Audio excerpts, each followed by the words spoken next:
We trust our dogs with our lives. They protect us from the things hiding in the dark. Their instincts are far sharper than our own, able to hear, smell, and sense danger long before we even realize something is wrong. But what happens when something out there understands that bond and uses it to lure you outside? Here are 3 terrifying, allegedly true stories that will make you think twice before opening your door at night. Story number 1. There is a specific kind of terror that comes from the uncanny valley. It's that primal, deeply ingrained instinct that screams at you when something looks almost perfectly normal, but is just slightly, inexplicably wrong. You never expect to feel that way when you look at your own dog. I live on a fairly isolated property, situated at the dead end of a long gravel road. The backyard borders hundreds of acres of dense, untouched woods. At night, the silence out here is heavy. It presses against your ears. My only real company was my 4-year-old German Shepherd Rex. It was a Tuesday night in late October. The air was biting cold, and there was no moon out. Just a thick canopy of clouds blocking out the stars. It was around 11:30 p.m., and Rex was restless. He had been pacing by the back patio door for an hour, whining and scratching at the wood. I figured 10 minutes of fetch would tire him out enough so we could both get some sleep. I grabbed my heavy-duty flashlight and his favorite tennis ball, and we stepped out into the freezing air. I clicked on the flashlight, the bright white beam cutting through the pitch-black yard, stopping at the edge of the dense tree line about 50 yards away. Rex was ecstatic. I wound up and threw the ball as hard as I could toward the edge of the woods. Rex took off like a bullet, a dark blur disappearing into the shadows. I stood on the patio, watching the flashlight beam, waiting for him to trot back out. Seconds ticked by, then a full minute. "Rex, bring it here, buddy," I called out. My voice sounded flat and weak against the vast emptiness of the trees. Nothing. No rustling leaves, no panting. I stepped off the patio, my boots crunching loudly on the frosted grass. I swept the flashlight beam back and forth across the jagged line of oak and pine trees. Suddenly, I heard the rapid, heavy thud of paws sprinting on the dirt. It was coming from deep within the trees, moving incredibly fast. But the sound wasn't moving toward me. It was panicked, erratic, and moving parallel to the tree line. Before I could process what was happening, Rex burst out of the woods about 30 yards to my left. But he didn't have the ball, and he wasn't running toward me. His ears were pinned flat against his skull, his tail was tucked completely between his legs, and he was sprinting with a kind of desperate, blind terror I had never seen in him before. He blew right past me, not even acknowledging I was there, tearing across the yard and disappearing around the side of the house. "Rex!" I yelled, suddenly struck by a sharp spike of adrenaline. I took off running after him. I sprinted out of the backyard, rounding the corner of the house. When I reached the front driveway, I stopped dead in my tracks. I swept the beam up and down the empty gravel road. Nothing. Rex was completely gone. A deep, primal dread washed over me. He was running for his life. Whatever was in those woods had terrified him so badly that his survival instinct completely overrode his loyalty to me. I decided I needed to get my truck keys to drive up and down the road. I sprinted up the concrete steps to the front porch, threw open the solid wood front door, stepped inside the dark hallway, and violently slammed it shut, twisting the deadbolt. I stood in the dark hallway, trying to catch my breath. The house was completely silent. And then I heard it. The heavy, rhythmic crunch of footsteps walking slowly up my gravel driveway. I froze. I slowly reached out and pressed my eye against the cold brass peephole. The residual moonlight illuminated the driveway just enough. Standing dead center in the gravel was a German Shepherd. A massive wave of relief washed over me. I reached for the deadbolt to let him in, but my hand stopped midair. The silhouette in the driveway wasn't moving. It was just standing there, perfectly rigid, staring directly at the front door. Dogs naturally fidget. They sniff. They shift their weight. This thing was completely motionless, like a statue. Suddenly, an explosive, deafening crash shattered the silence. The large glass window of the living room, just to the right of the front door, violently exploded inward. Shards of glass rained down on the hardwood floor. I jumped back, aiming my heavy flashlight directly at the broken window. Standing amidst the shattered glass in my living room was the German Shepherd.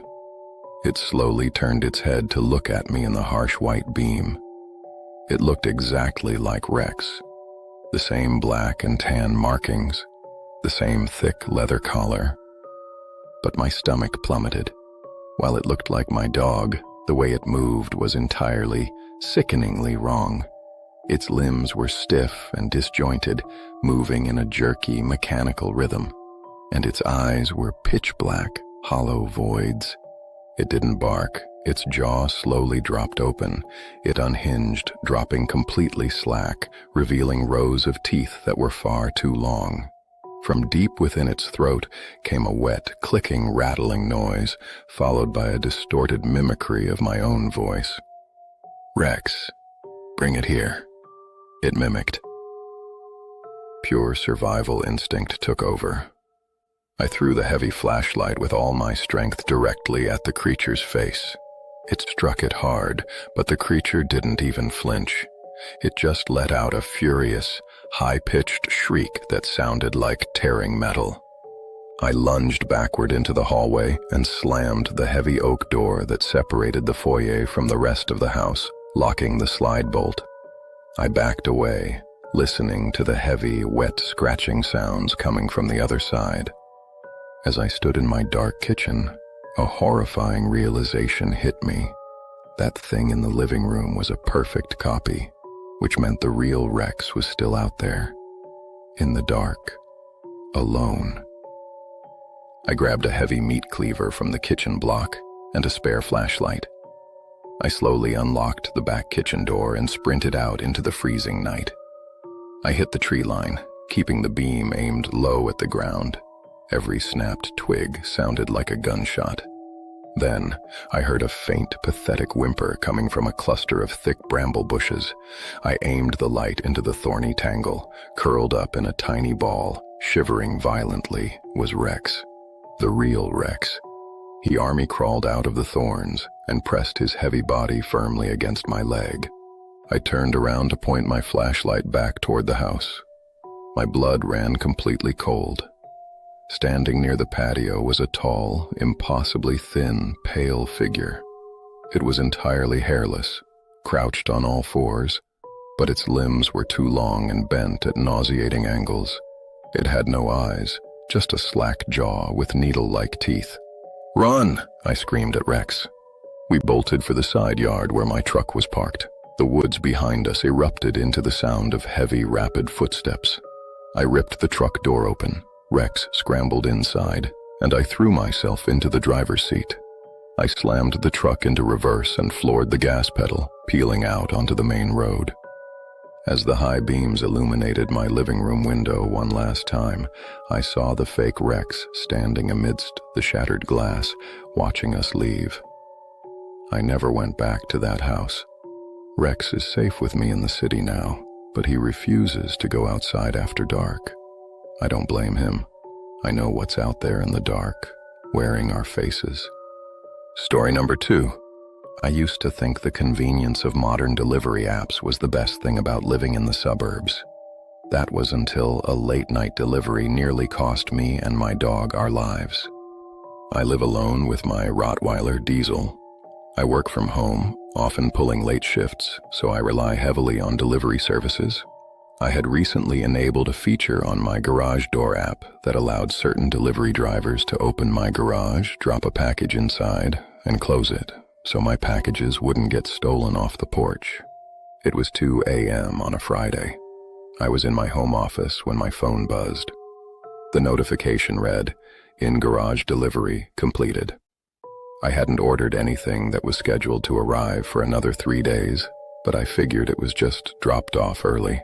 I grabbed my phone, using its flashlight to navigate the dark hallway since I didn't want to turn all the house lights on. Diesel trotted out of the living room, following closely behind me as we walked to the interior door that connected the house to the attached garage. I unlocked the deadbolt and pushed the door open. Immediately, a freezing draft of outside air hit me. I swept my phone's flashlight across the space. The heavy metal exterior garage door was stuck wide open, exposing the pitch-black street outside. Parked at the end of my driveway was an older, unmarked white cargo van. Its engine was idling silently, but the headlights were completely turned off. "Hey, you left the door open," I called out, assuming the driver was just grabbing something from the back of the van. No response. The van sat there, completely still in the dark. I started to walk out into the garage to hit the manual close button on the wall, but Diesel suddenly stopped dead in his tracks. He didn't look at the open door or the white van. He planted his paws firmly on the concrete floor, the hair on the back of his neck standing straight up. He let out a low, vibrating, vicious growl, staring directly at the center of the garage. I followed his gaze with my flashlight. Resting in the middle of the dark concrete floor was a large, square, brown cardboard delivery box. It looked completely normal, but Diesel was acting like there was an intruder standing right in front of us. "Diesel, quiet down. It's just a box," I whispered, taking a step toward it. As the white beam of my flashlight hit the cardboard, I stopped breathing. The box wasn't just sitting there. It was subtly, rhythmically expanding and contracting. The smooth brown surface was shifting. The cardboard was breathing. A wave of absolute terror washed over me. I stood frozen as the top 4 flaps of the square box slowly, unnaturally unpeeled themselves, bending completely backward with a sickening, wet, tearing sound. From the dark center of the opened shape, a long, impossibly thin, bone-white hand slowly reached up, gripping the edge of the cardboard. Diesel went absolutely ballistic. He lunged forward, barking furiously, aggressively snapping his jaws. In a terrifying, explosive burst of motion, the creature completely unfolded from its compact, square shape. It wasn't human. It was an emaciated, hairless, pale humanoid with limbs that were far too long and multi-jointed. It violently launched itself across the concrete floor, moving with terrifying speed, and aggressively tackled Diesel. Diesel yelped as the creature dragged him out of the flashlight beam and into the deep shadows near my parked car. "Diesel!" I screamed, grabbing a heavy metal wrench off my workbench. I charged into the dark, swinging blindly. The wrench connected with something hard, and the pale creature let out a horrifying metallic screech. It released Diesel, giving him just enough time to scramble to his feet. "Inside! Go!" I yelled. Diesel sprinted past me, bolting through the interior doorway back into the house. I scrambled backward, keeping my flashlight aimed at the shadows before throwing myself through the doorway. I violently slammed the heavy solid wood door shut and aggressively twisted the deadbolt lock. Almost instantly, an incredibly heavy, violent pounding shook the door from the garage side. The wood bowed inward under the immense pressure. I backed away, dialing 911 on my phone as the door frame began to aggressively splinter and crack. I locked Diesel and myself in the upstairs bathroom until the police arrived 20 minutes later. When the officers cleared the house and entered the garage, the metal door was still open. The white van was gone, and the pale creature was nowhere to be found. The only thing left on the concrete floor was a flattened, empty piece of brown cardboard covered in a thick, clear, foul-smelling residue. I disabled my garage delivery app the very next morning. Story number 3. Walking your dog late at night is usually a peaceful experience. The neighborhood is quiet, the streets are empty, and it gives you time to clear your head. But after what happened last November, I will never step foot on a suburban sidewalk after dark again. I live in a quiet, older neighborhood with large oak trees and street lamps that are spaced just a little too far apart. It had been raining heavily all afternoon, but the storm had finally broken around midnight. My golden retriever, Bailey, had been holding it in all evening, so I threw on a rain jacket, grabbed my flashlight, and took him out for a quick walk down the block. The wet asphalt glistened under the orange glow of the streetlights. Bailey was happily trotting ahead of me on his long leash, carrying his favorite slobber-soaked tennis ball in his mouth. As we approached the corner of an intersection, Bailey stopped to sniff a fire hydrant. When he opened his mouth, the tennis ball dropped onto the wet concrete. It bounced once, rolled down the slight incline of the street, and dropped straight down into the pitch-black rectangular opening of a concrete storm drain. Bailey usually chased after, dropped toys immediately, but this time he didn't. As I walked up behind him, I noticed his entire body was stiff. He was staring intensely at the dark grate. "It's gone, buddy. We'll get another one," I said, giving his leash a gentle tug. He refused to move. Then he did something he had never done before. He began to violently back away from the curb, his tail tucked tight between his legs, whimpering in absolute terror. He backed up until he was sitting rigidly under the street lamp, staring at the drain. Confused, I walked over to the edge of the curb and shined my flashlight down into the narrow, pitch-black opening.